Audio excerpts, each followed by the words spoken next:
जीवन का सबसे कीमती धन क्या होता है?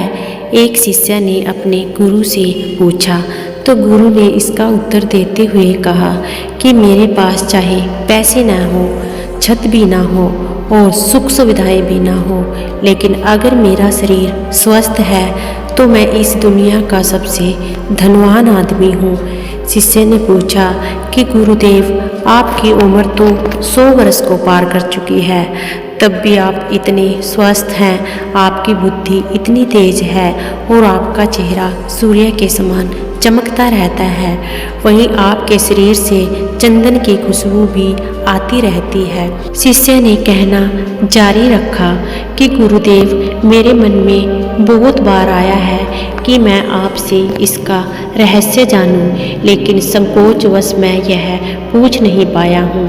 लेकिन आज कृपा करके साधारण से नियम बताने की कृपा करें, जिनसे कि मैं भी स्वस्थ और निरोगी रह सकूं। नियम यदि आसान होगा तो गुरुदेव, इसका अनुसरण मेरे माता पिता भी कर पाएंगे, क्योंकि अब वह बूढ़े हो चुके हैं और अधिक जटिल प्रक्रिया नहीं अपना पाएंगे।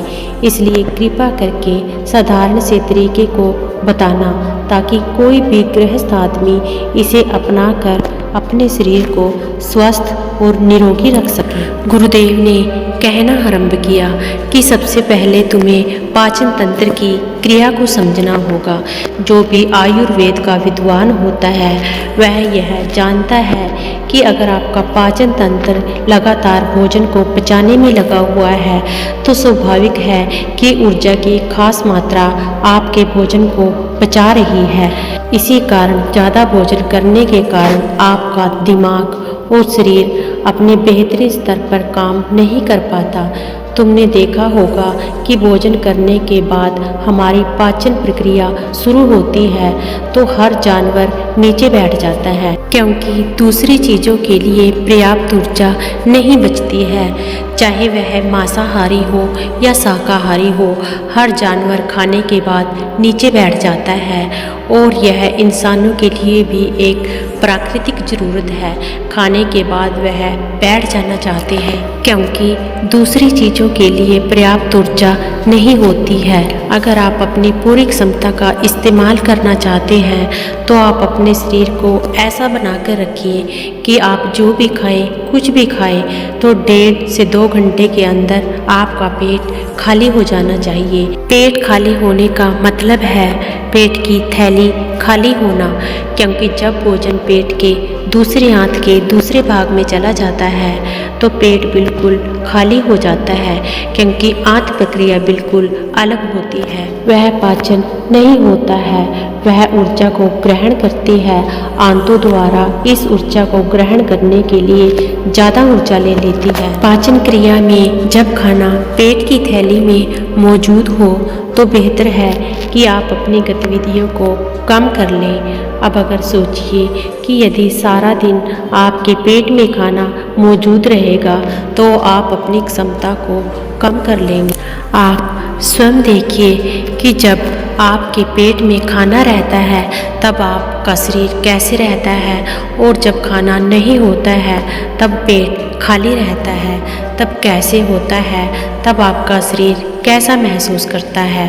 तब आप स्वयं समझ जाएंगे कि आपका शरीर और दिमाग तब बेहतरीन रूप से काम करता है जब आपका पेट खाली होता है। इसका एक पहलू और है, यह हम सब जानते हैं कि हमारा शरीर एक नई कोशिका बनाता रहता है और पुरानी कोशिका खत्म करता रहता है, जिससे कि हमारे शरीर का शुद्धिकरण होता रहता है। लेकिन जब भोजन हमारे पेट में होता है, यानी कि जब हमारा पेट खाली नहीं होता, तब यह शुद्धिकरण 80% तक कम हो जाता है। वो सारी गंदगी जो शरीर से अपने आप बाहर निकलती थी, अब वह सब निकलना बंद हो जाएगा और जो कुछ समय बाद आपके लिए तरह तरह की समस्याओं को पैदा करेगा।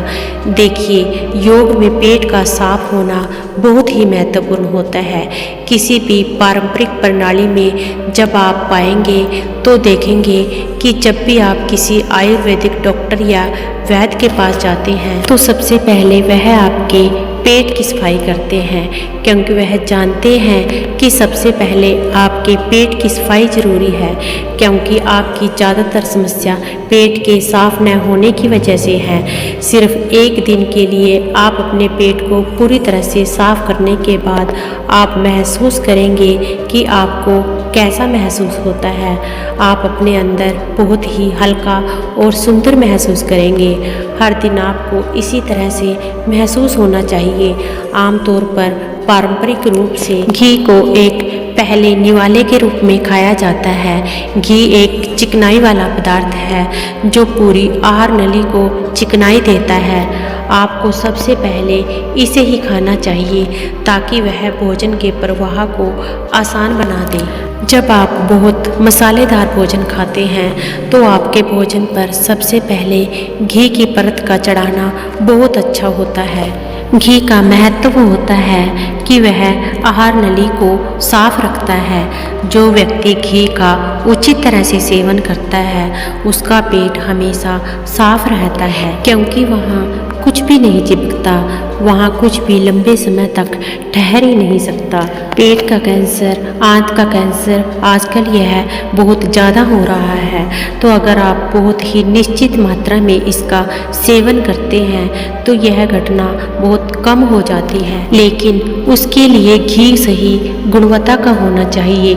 यदि उसे सही तरह से गाय या भैंस के दूध से बनाया जाए तो इसका बहुत फायदा होता है। शिष्य ने आगे सवाल पूछा कि गुरुदेव, पाचन क्रिया तो मैं कुछ समझ गया हूँ, लेकिन अब आप मुझे आगे बताएं कि आपके जैसे सूर्य जैसा तेज पाने के लिए, चमकता हुआ चेहरा पाने के लिए क्या प्रक्रिया अपनानी चाहिए। गुरु ने इसका उत्तर देते हुए कहा कि देखिए, आज के समय में लोग सुबह उठते ही खाली पेट चाय पीते हैं। चमकता हुआ तेजस्वी मुख पाने के लिए हमें कुछ प्रक्रिया नहीं अपनानी चाहिए, बस अपनी दिनचर्या को ठीक कर लेना है, अपना खान पान सुधार लेना है। सुबह खाली पेट चाय पीना जहर के समान होता है। यह धीरे धीरे आपके अंदर आपकी आंतों को कमज़ोर कर देता है। पेट में धीरे धीरे एसिडिटी होने लगती है। मन और मस्तिष्क सूक्ष्म पड़ते जाते हैं। इसलिए सुबह उठते ही तुम्हें चांदी, तांबे या मिट्टी में रखे बर्तन का पानी पीना चाहिए। लेकिन चांदी और मिट्टी के बर्तन की तासीर ठंडी होती है, इसलिए कफ, अस्थमा या दमा जैसे रोगी इसका उपयोग न करें। अगर आपने चांदी, तांबे या मिट्टी के बर्तन में पानी रख दिया और सुबह उसे बिना दातुन किए पी लिया। शिष्य ने सवाल किया कि गुरुदेव, बिना दातुन किए अगर हम उस जल को पिएंगे तो क्या हमारा बासी थूक हमारे अंदर नहीं चला जाएगा। तब गुरु ने कहा कि यह तो अच्छी बात है, क्योंकि बासी थूक औषधि के समान होता है। गुरु ने चेतावनी दी कि जिसे टीबी, अल्सर, निमोनिया है उन्हें खाली पेट पानी नहीं पीना है। तांबे के बर्तन में रात में रखे हुए पानी में उसके संस्कार मिल जाते हैं। तांबे के गुण उस पानी में आ जाते हैं और वह तांबा हमारे शरीर में जाकर बहुत लाभकारी फायदा करता है। गुरु ने चेतावनी दी कि अगर मजबूरी न हो तो प्लास्टिक के बोतल में कभी पानी मत पीना, क्योंकि प्लास्टिक की ऐसी संरचना होती है कि जब वह गर्म तापमान पर आता है तो वह धीरे धीरे पिघलना शुरू हो जाता है, और जब प्लास्टिक बहुत बारीक स्तर पर पिघलता है तो उसके कण उस पानी में मिल जाते हैं, जो हमारे शरीर में जाकर कैंसर का कारण बन सकता है। यह पानी पीने के बाद, अपना शरीर अच्छे से खाली करने के बाद आप आंवले का सेवन जरूर करें। आप आंवले और सब्जियों का रस भी पी सकते हैं। यह पीने में आपको थोड़ा कड़वा लग सकता है, लेकिन जहाँ पर शरीर को इतने सारे फायदे हो रहे हों वहाँ पर थोड़ा कड़वापन तो बर्दाश्त किया जा सकता है। गुरु ने यह भी बताया कि हर दिन एक जैसा खाना नहीं खाया जा सकता, तो जिस दिन तुम आंवले या सब्जियों का रस न पी सको तो उस दिन तुमको दही खाना चाहिए। दही बहुत ही अच्छी आयुर्वेदिक औषधि के रूप में इस्तेमाल हो सकता है। अगर उसे सही तरह से इस्तेमाल किया जाए तो हमारे शरीर में वह बहुत सारी बीमारियों को जड़ से ख़त्म कर सकता है। दही की एक पर्याप्त मात्रा लेकर आप उसमें गुड़, शक्कर या मिश्री का मिश्रण जरूर कर लें ताकि वह दही आपको खट्टा ना लगे। दोस्तों, आगे की कहानी बताने से पहले एक छोटी सी रिक्वेस्ट है कि आप ऐसी कहानियाँ रोज़ पाना चाहते हैं, ऐसी जानकारी अगर आपको अच्छी लगती है तो हमारे चैनल को सब्सक्राइब जरूर करें। तो चलिए कहानी की शुरुआत करते हैं। अगर आप दही में गुड़ मिलाते हैं तो गुड़ ज़्यादा नया नहीं होना चाहिए। गुड़ जितना ज़्यादा पुराना होगा उतना ही लाभकारी होगा। और दही को थोड़ा पतला कर लें, उसमें थोड़ा पानी डाल चम्मच से दही को ऊपर नीचे कर लें तो वह पतला हो जाएगा, जिसके बाद वह आसानी से हमारे शरीर में जा सकता है। दही को पचाने में शरीर को ज़्यादा ऊर्जा नहीं लगानी पड़ती। आयुर्वेद के गणित के अनुसार अगर आप सुबह इन प्रक्रियाओं का पालन करते हैं तो आपके चेहरे का ओस बढ़ने लगेगा, आपके चेहरे पर चमक आने लगेगी, आप ओजस्वी नजर आओगे। जल्दी ही लोग आपको बोलना शुरू कर देंगे कि आपकी उम्र इतनी ज़्यादा हो गई है, लेकिन आप इतनी उम्र के नहीं लगते हो। सन्यासियों और ऋषि मुनियों जैसा तेज पाने के ध्यान और आयुर्वेद के नियम के हिसाब से खान पान, वह दो चीज़ें सबसे ज़्यादा जरूरी होता है। अगर कोई गृहस्थ व्यक्ति भी इन नियमों का पालन करता है तो वह भी सन्यासियों जैसा ओजस्वी और तेजस्वी हो सकता है।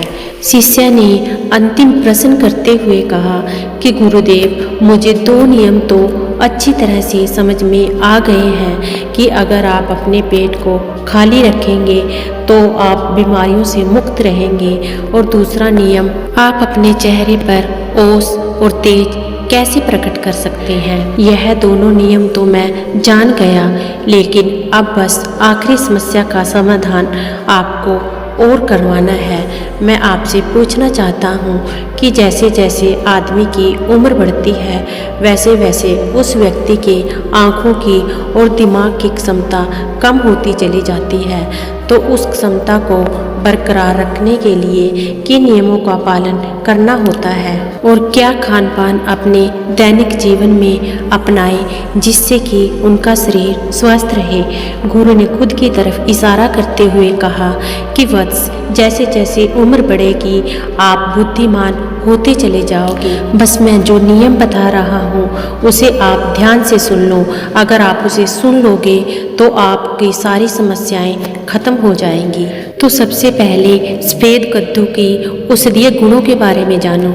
आयुर्वेद के गणित के हिसाब से सफ़ेद कद्दू का जूस कैंसर को मिटाता है, साथ ही दिमाग की तीक्ष्णता को भी बढ़ाता है। दिमाग की तीक्ष्णता यानी तेज बारीक बुद्धि। लेकिन यह समझ लेना कि सफ़ेद कद्दू का जूस ठंडा होता है, इसलिए अस्थमा और जिन लोगों को सर्दी जल्दी पकड़ लेती है ऐसे लोगों को सफ़ेद कद्दू का जूस भूलकर भी नहीं पीना चाहिए। दिमाग और आँखों को तेज करने के लिए जो अगला नुस्खा मैं आपको बता रहा हूँ उसे हर कोई कर सकता है, बल्कि उसे हर किसी को करना चाहिए। 5 देसी बादाम की गिरें जो छोटे वाली होती हैं वही देसी होती हैं। बड़े वाली गिरी में इतने गुण नहीं होते हैं जितने कि छोटे वाली गिरी में होते हैं। तो 5 बादाम की ऐसी छोटी गिरें और एक अखरोट को पानी में भिगो दो। अब सुबह उसके छिलके उतारो और किसी पत्थर के खरल में, ध्यान रहे किसी पत्थर के खरल में, किसी ऐसे बर्तन में नहीं, क्योंकि इससे उसकी गुणवत्ता कम हो जाती है। तो उसे पत्थर के खरल में डाल धीरे धीरे उसे मथना शुरू करो। धीरे धीरे वह बारीक हो जाती है। अब उसके ऊपर आप उसी में दूध डालना शुरू करें। दूध यदि गाय का रहेगा तो वह उत्तम रहेगा। यूँ तो आप भैंस या बकरी का दूध भी उपयोग कर सकते हैं, लेकिन गाय का दूध सर्वोत्तम रहेगा, क्योंकि दूध सबसे ज़्यादा महत्वपूर्ण हो जाता है जब दिमागी समस्याओं के बारे में बात आती है। तो अब उस दूध को बादाम और अखरोट के साथ पीसना शुरू करो। धीरे धीरे आप जितना उसे पीसेंगे उसकी गुणवत्ता बढ़ती जाएगी। आप लोगों को लग रहा होगा कि बादाम के साथ उसे दूध में यूं ही खा ले या पत्थर के खरल में पीसने की जगह मिक्सी में पीस ले, तो हम आपको बता दें कि पत्थर के खरल में पीसने से इसकी गुणवत्ता 100 गुना बढ़ जाती है। अच्छे से गाय के दूध में पीसने के बाद जब आप इसका सेवन करते हैं तो आपकी आँखों और दिमाग के लिए यह बहुत फ़ायदेमंद सिद्ध होता है। जिन लोगों को भूलने की समस्या होती है, जो छोटी छोटी चीज़ों को रखकर भूल जाते हैं, जो लोग दिमागी रूप से परेशान रहते हैं, तनाव का माहौल बना रहता है, चीज़ों के बारे में ज़्यादा सोचते रहते हैं, ऐसे लोगों के लिए यह एक ठंडाई का काम करेगा। उनके दिमाग में ठंडक पहुंचाएगा, जिससे कि उनके दिमाग अपने बेहतरीन स्तर पर काम कर पाएगा। शिष्य ने अच्छे से यह नियम कंठस्थ कर लिया और उसके बाद घर जाने के लिए उसने अपने गुरुजी से आज्ञा मांगी और शिष्य गुरुजी से आज्ञा मांगकर अपने घर के लिए प्रस्थान कर गया। आशा करते हैं आपने इस वीडियो से बहुत कुछ सीखा होगा।